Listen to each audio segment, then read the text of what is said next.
La historia infinita del confucianismo, un viaje monumental desde la antigua China hasta el mundo de 2025. Buenas noches, buscadores de la armonía y la sabiduría eterna.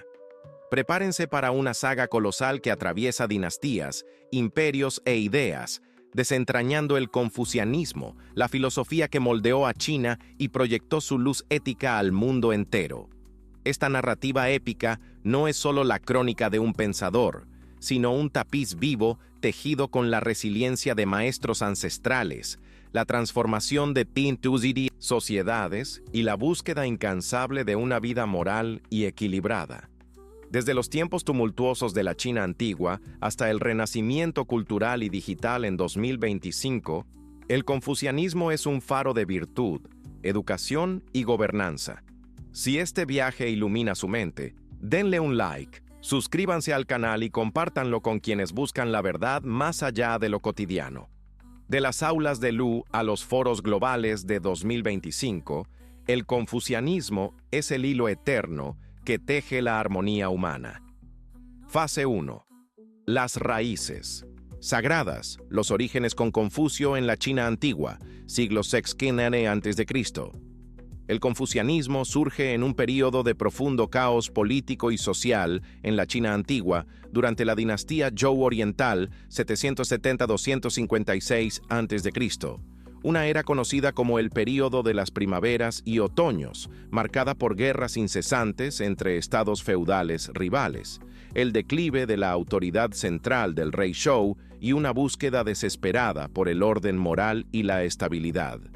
En este contexto de fragmentación, donde los señores de la guerra disputaban territorios y el pueblo sufría con impuestos onerosos y batallas constantes, nace Confucio, Kongfusi o Kongxi, 551-479 a.C., en Qufu, en el estado de Lu, actual provincia de Shandong. Hijo de un guerrero anciano y una madre joven, Confucio creció en la pobreza, pero se dedicó al estudio de los clásicos antiguos, convirtiéndose en un erudito autodidacta que valoraba la educación como herramienta para la elevación humana. Confucio no creó una religión con dioses, antropomórficos o rituales místicos, sino una ética humanista centrada en conceptos como ren, benevolencia o humanidad, la capacidad de empatía y bondad. Li, rituales, etiqueta y normas sociales que regulan el comportamiento. Xiao, piedad filial, el respeto a los padres y ancestros como base de la sociedad. Y Ji, justicia o rectitud. Él veía a la sociedad ideal como una extensión de la familia, donde el gobernante actuaba como un padre benevolente y los súbditos como hijos obedientes y leales. Sus enseñanzas enfatizaban al Junzi, hombre superior o caballero, un individuo que cultivaba virtudes a través del estudio, la reflexión y la práctica moral, en oposición al Xiaoren, hombre pequeño, guiado por el egoísmo. Confucio viajó por estados como Qi, Song y Wei, ofreciendo consejos a gobernantes, pero a menudo fue rechazado por su énfasis en la ética sobre el poder militar. Compiló y editó los 5 clásicos, Wujing, el Shujing, libro de los documentos, con discursos históricos, el Shijing, libro de las odas, poemas populares, el Yijing, libro de los cambios, sistema de adivinación, el Liji, libro de los ritos, normas sociales, y el Chunkyu, anales de primavera y otoño, crónica de Lu. Estos textos se convirtieron en la base del confucianismo, promoviendo valores como la armonía, entre el cielo, Tian, la tierra y el hombre. Confucio creía que el Tianming, mandato del cielo, otorgaba poder a los gobernantes virtuosos, pero podía ser revocado si eran corruptos, justificando rebeliones. Las mujeres en el confucianismo inicial tenían roles limitados, confinadas a la esfera doméstica, pero Confucio valoraba la educación para todos, incluida la piedad filial para las hijas. El contexto era crucial. La dinastía Zhou estaba en declive, con el sistema feudal colapsando, y filosofías rivales como el taoísmo de Laozi, con énfasis en la naturalidad, y el moísmo de Mozi, amor universal, competían.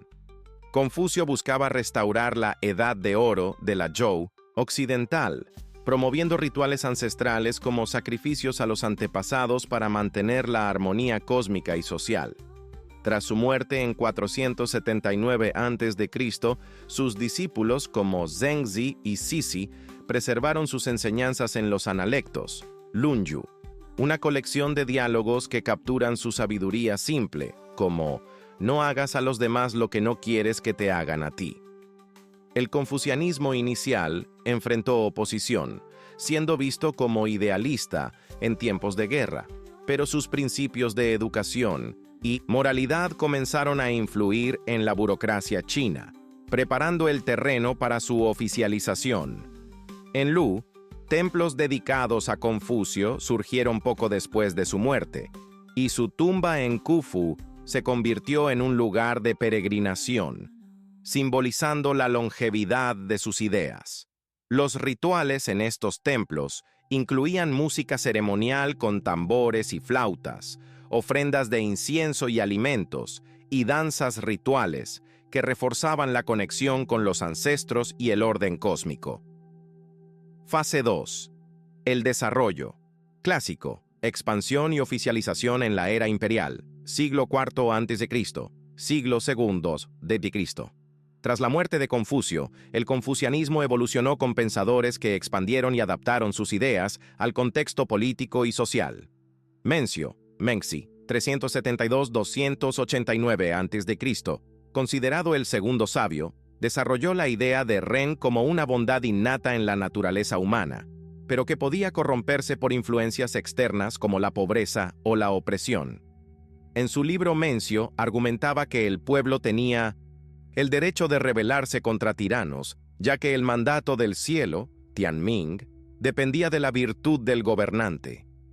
Mencio enfatizaba el Minben, gobierno para el pueblo, una idea revolucionaria que influenció revoltas campesinas y teorías de justicia social.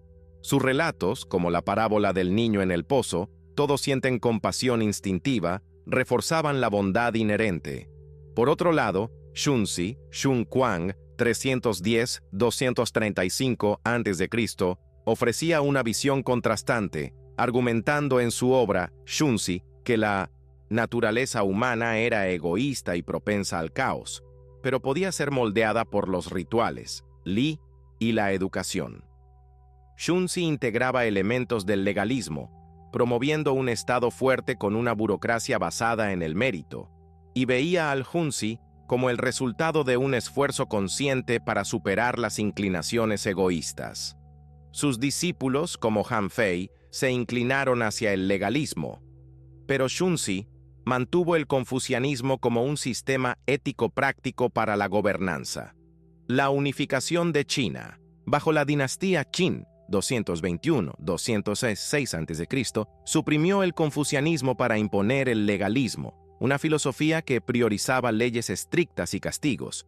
El emperador Qin Shi Huang ordenó la quema de libros confucianos en 213 a.C. y el entierro vivo de 460 eruditos, viendo en el confucianismo una amenaza a su control absolutista. Sin embargo, los textos confucianos fueron preservados en secreto por eruditos leales, escondidos en paredes o transmitidos oralmente, garantizando su supervivencia. El Xin-Totse, verdadero renacimiento, llegó con la dinastía Han, 206 a.C., 220 d.C., cuando el emperador Gaozu, Liu Bang, adoptó elementos confucianos para legitimar su gobierno tras el colapso Qin. Fue el emperador Wu Di, RR 141-87 a.C., quien oficializó el confucianismo como ideología estatal en 136 a.C., estableciendo la Academia Imperial Taixue en Chang'an para enseñar los 5 clásicos. Dong Chongshu, 179-104 a.C., transformó el confucianismo en el confucianismo Han, fusionándolo con la cosmología, Yin-Yang y los 5 elementos: madera, fuego, tierra, metal, agua. Él argumentaba que el emperador era el hijo del cielo, un mediador entre el cielo y la tierra, responsable de mantener la armonía universal mediante rituales y gobernanza virtuosa. Los exámenes imperiales, Keiyu, introducidos en la Han, seleccionaban burócratas basándose en el dominio de los clásicos confucionistas, democratizando parcialmente el acceso al poder, ya que incluso plebeyos educados podían ascender. Esto creó una élite de mandarins, hasta 20.000 en la Han tardía, que administraban provincias y recaudaban impuestos, consolidando el confucianismo como pilar del Estado. Mujeres como Ban Zhao, 45-116 d.C., una historiadora y erudita, contribuyeron con obras como Admoniciones para mujeres, que reforzaban roles tradicionales, sumisión al esposo, piedad filial, pero también defendían la educación femenina para fortalecer la armonía familiar. El confucianismo se expandió por la ruta de la seda, llegando a 1900, Corea, dinastía Silla, siglo IV, y Vietnam, donde se adaptó a contextos locales. En Corea, los templos confucianos como el Seonggyungwan, fundado en 1398, comenzaron a surgir, mientras en Vietnam, el confucianismo influenció la gobernanza de la dinastía Le. En China, templos como el de Khufu se convirtieron en centros de culto, con rituales anuales que incluían sacrificios de bueyes, música con campanas de bronce, flautas de bambú y danzas coreografiadas, reforzando la piedad filial y el orden social. La literatura, como el Shiji, registros del gran historiador, de Sima Qian, 145-86 a.C., incorporaba valores confucianos, narrando la historia china como una lección de virtud y gobernanza. A pesar de crisis como la rebelión de los turbantes amarelos, 184 d.C., que desafió el orden Han, el confucianismo se consolidó como ideología estatal, moldeando la burocracia, la educación y la ética por casi 2 milenios. Su énfasis en la meritocracia y la armonía social sentó las bases para su renacimiento posterior. Fase 3. El neoconfucianismo. Renovación y metafísica en la Edad Media China, siglos X y XIX. El confucianismo perdió influencia tras la caída de la Han, 220 d.C., cuando el budismo, introducido desde India, y el taoísmo, nativo de China, ganaron prominencia, ofreciendo respuestas metafísicas a la inestabilidad política de los tres reinos, 220-280, y las dinastías del norte y del sur, 420-589. Durante las dinastías Sui, 581-608, y Tang, 618-907, el budismo dominó con monasterios ricos patrocinados por emperadores y el taoísmo ganando favor en la corte Tang. Sin embargo, el confucianismo renació en la dinastía Song, 960-1279, como neoconfucianismo, una síntesis sofisticada que integraba las ideas de Confucio con la metafísica budista, Zen y taoísta, respondiendo a críticas de que el confucianismo clásico era práctico pero carente de profundidad espiritual. Zhou Dunji, 1017-1073, sentó las bases con el Taijitu, diagrama del Supremo Ultimate, un símbolo que unía el yin-yang con el confucianismo, explicando el cosmos como un equilibrio dinámico. Shan Zai, 1020-1077, desarrolló la idea del Qi, energía material, como sustancia universal, conectando humanos, naturaleza y cosmos, y escribió el ensayo occidental para enfatizar la unidad de todo lo existente. Los hermanos Cheng Yi, 1033-1107, y Cheng Hao, 1032-1085, fundaron el Li Shui, estudio del principio, argumentando que el Li, principio universal, era la estructura subyacente del universo, accesible a través del estudio y la introspección. Fue Jushi, 1130-1200, quien sistematizó el neoconfucianismo, convirtiéndose en su figura central. En su obra Reflexiones sobre las cosas próximas, Jin Silu, Jushi argumentaba que el Li, principio, y el Qi, energía material, interactuaban para formar el cosmos y que el cultivo moral, a través de la investigación de las cosas y la rectificación de la mente, permitía al individuo alinearse con el orden universal. Xu Shi elevó los 4 libros: Analectos, Mencio, Gran Aprendizaje, Doctrina del Medio, por encima de los 5 clásicos, haciéndolos el núcleo del currículo de los exámenes imperiales. Sus academias, como la Academia de la Cueva del Ciervo Blanco, Bai Ludong, se convirtieron en centros de estudio, atrayendo a miles de estudiantes. En la dinastía Ming, 1368-1644, Wang Yangming, 1472-1529, desarrolló el Xin Xue, estudio de la mente, argumentando que el conocimiento innato, Liangji, era la guía para la acción moral, y que la práctica ética era más importante que el estudio teórico. Su lema, unidad de conocimiento y acción, influenció el Bushido japonés, código samurái, y la dinastía Joseon en Corea, 1392-1910, donde el confucianismo se convirtió en ideología estatal.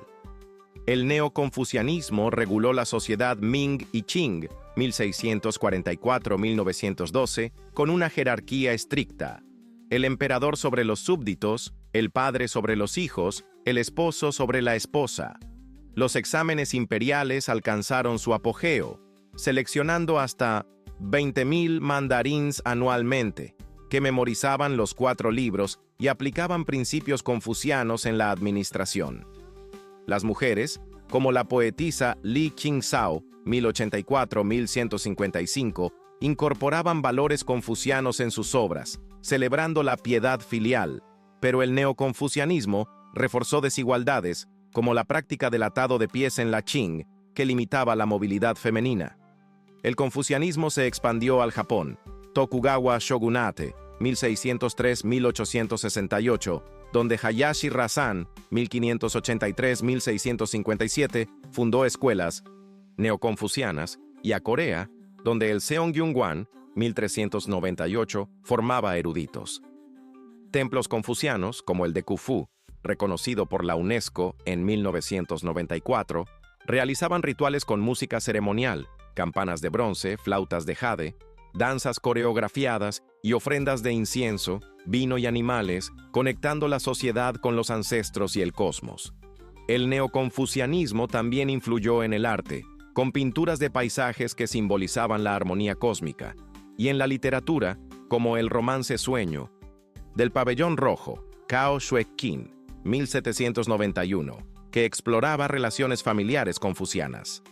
Sin embargo, el contacto con el Occidente en el siglo XIX expuso las limitaciones del sistema, como su rigidez jerárquica, preparando el escenario para su declive. Fase 4. Declive, reformas e influencia global, siglos XIX-XX. En el siglo XIX, el confucianismo enfrentó crisis sin precedentes con la invasión occidental y la modernización forzada.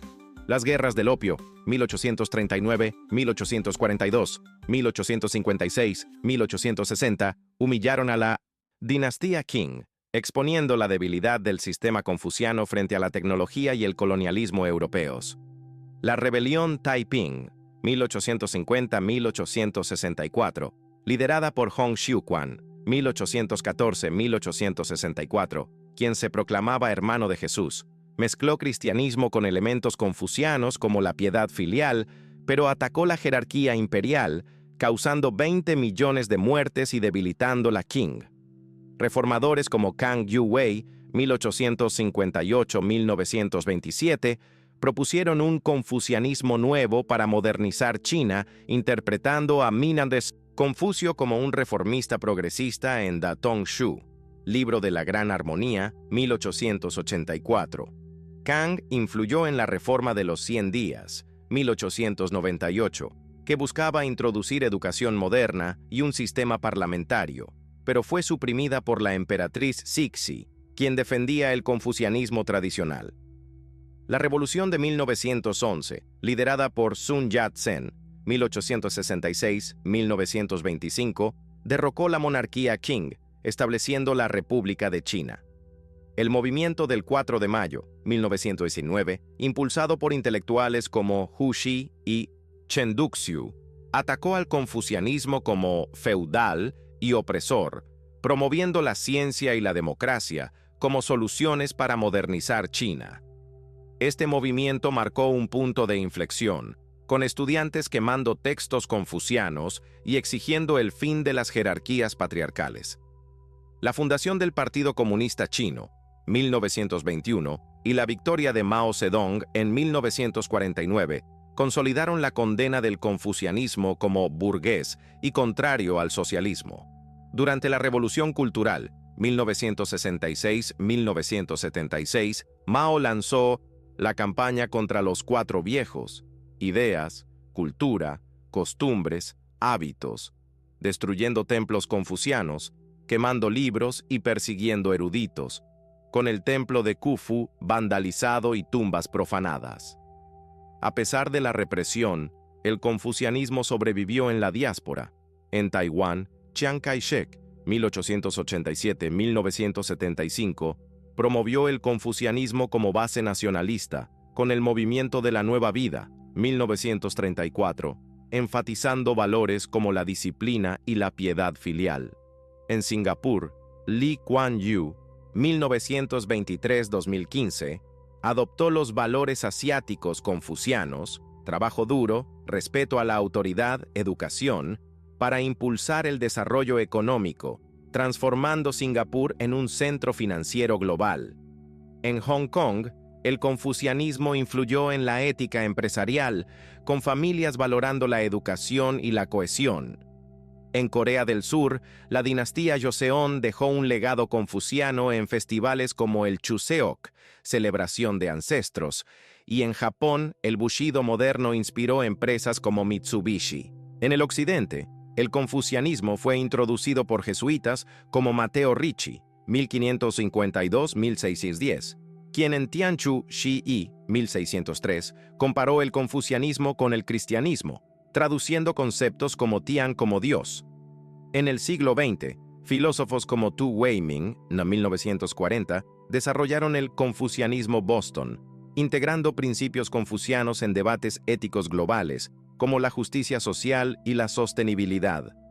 Mujeres como He Yin-shen, 1884-1920, una anarquista feminista, criticaron el patriarcado confuciano, abogando por la igualdad de género, mientras que en Taiwán, eruditas modernas reinterpretaron textos para incluir perspectivas femeninas. El confucianismo también influyó en la educación global, con escuelas confucianas en Estados Unidos y Europa enseñando los clásicos. Los institutos Confucio, creados en 2004, comenzaron a expandir la lengua y cultura china, aunque enfrentaron críticas por ser herramientas de propaganda.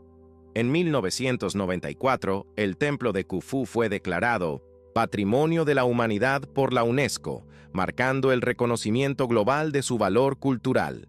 Fase 5. El confucianismo en 2025. Renacimiento, globalización y desafíos contemporáneos.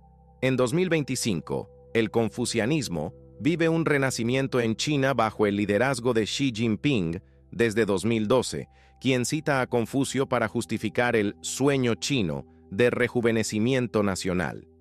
Xi ha promovido el confucianismo como ideología estatal, integrándolo en el socialismo con características chinas.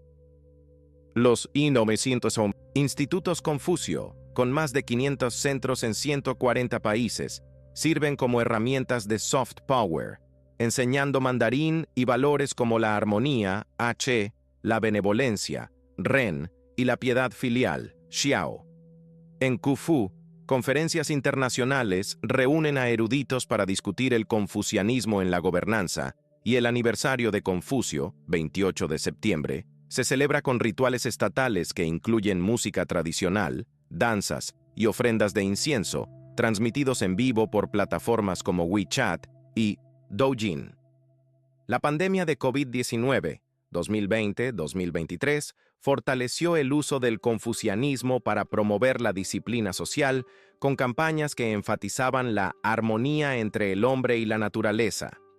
En Corea del Sur, el confucianismo sigue influyendo en festivales como el Chuseok, donde las familias realizan rituales ancestrales, y en Japón, el Bushido moderno inspira la ética empresarial en compañías como Toyota y Sony, que valoran la lealtad y la cooperación. En Singapur y Hong Kong, Los valores asiáticos, confucianos, educación, cohesión familiar, son creditados por el éxito económico, con escuelas confucianas formando líderes empresariales.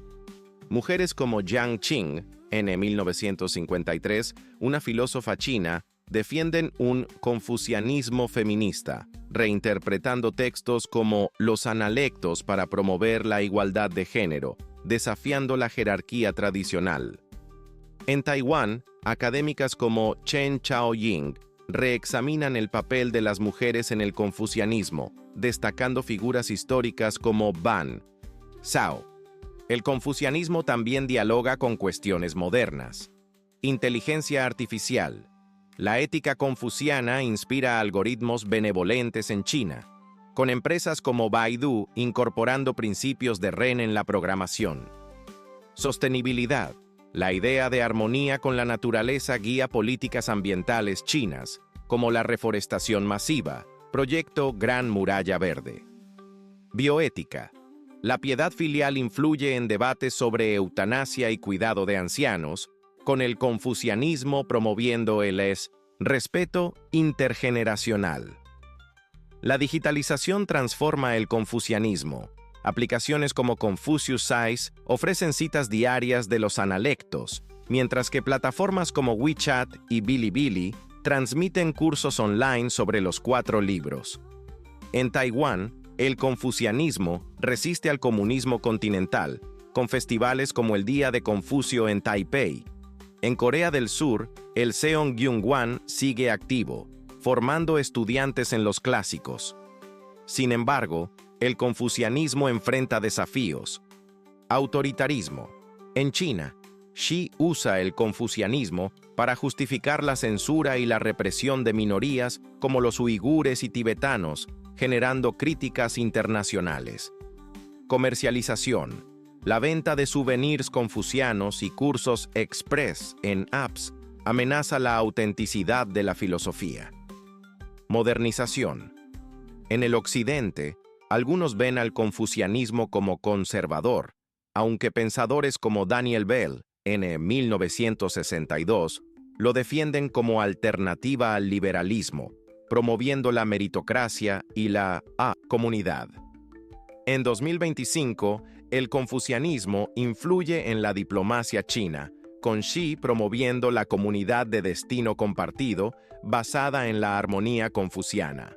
En Estados Unidos, universidades como Harvard ofrecen cursos sobre confucianismo, mientras que en Europa, los institutos Confucio enfrentan restricciones por preocupaciones sobre propaganda. En Brasil, comunidades chino-brasileñas en Sao Paulo celebran el confucianismo en festivales culturales, integrándolo con el sincretismo local. Conclusión: el hilo eterno del confucianismo. De las aulas de Confucio en Lu a los foros globales de 2025, el confucianismo es más que una filosofía. Es un guía para una vida ética, una sociedad equilibrada y un mundo en armonía. Figuras como Mencio, Xu Shi, Wang Yangming, Kang Youwei y Jiang Qing forjaron un legado que desafía crisis, guerras y modernización. En un mundo marcado por avances tecnológicos, desigualdades y desafíos ambientales, el confucianismo enseña que la Ren, benevolencia, y la armonía, son la clave para conectar al hombre, la naturaleza y el cosmos.